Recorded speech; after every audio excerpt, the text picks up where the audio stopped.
اور اب میں آپ کو ام المومنین سیدہ جویریہ بنت حارث رضی اللہ عنہا کے بارے میں بتاتا ہوں۔ آپ کا نام برہ تھا، بعد میں رسول اللہ صلی اللہ علیہ وسلم نے جویریہ رکھا۔ آپ کے والد حارث خاندان بنو مستلق کے سردار تھے۔ آپ کا پہلا نکاح ان کے قبیلے ہی کے ایک شخص مصافہ بن صفوان سے ہوا تھا۔ مصافہ اور آپ کے والد دونوں سخت دشمن اسلام تھے۔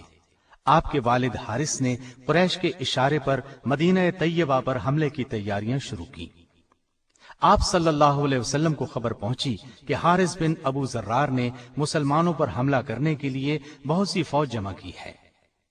نبی کریم صلی اللہ علیہ وسلم نے بریدہ رضی اللہ عنہ کو حالات معلوم کرنے کے لیے بھیجا۔ انہوں نے واپس آ کر خبر کی تصدیق کی۔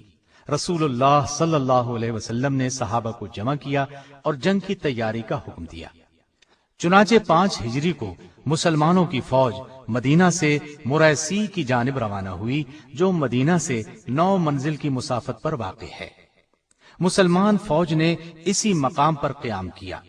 رسول اللہ صلی اللہ علیہ وسلم نے سفر سے قبل سیدنا زید بن حارثہ کو اپنا قائم مقام مقرر فرمایا اور ازواج مطہرات میں سے سیدہ عائشہ رضی اللہ عنہا اور سیدہ ام سلمہ رضی اللہ عنہا کو ساتھ لیا۔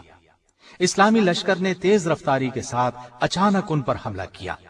وہ حملے کی تاب نہ لا سکے اور ان کے 11 مرد قتل ہوئے، جبکہ باقی مرد، عورتیں اور بچے گرفتار کر لیے گئے۔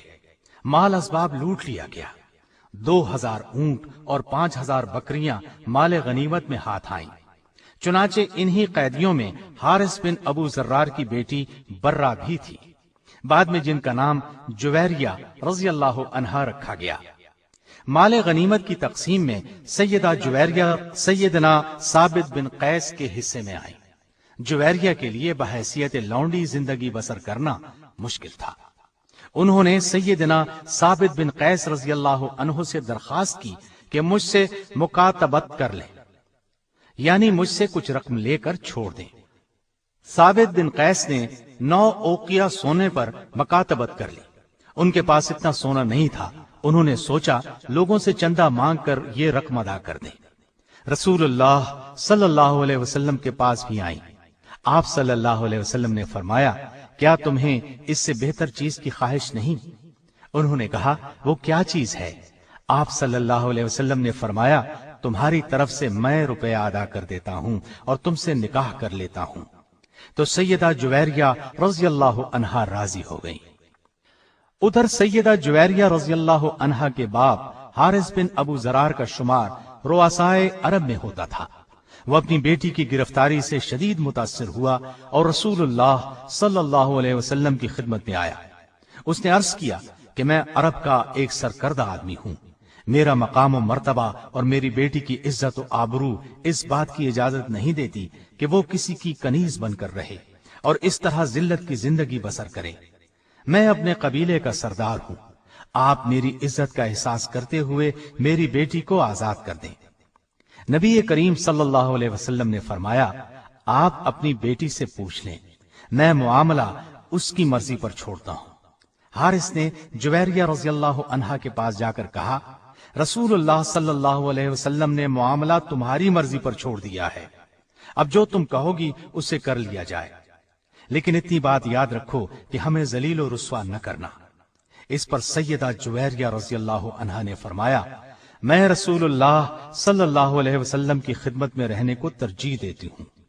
رسول اللہ صلی اللہ علیہ وسلم نے ثابت بن قیس کو ان کی طرف سے مکاتبت کی رقم 9 اوقیہ ادا کر کے شادی کر لی اور حارث جو بیٹی کو چھڑانے کے لیے آیا تھا مسلمان ہو گیا۔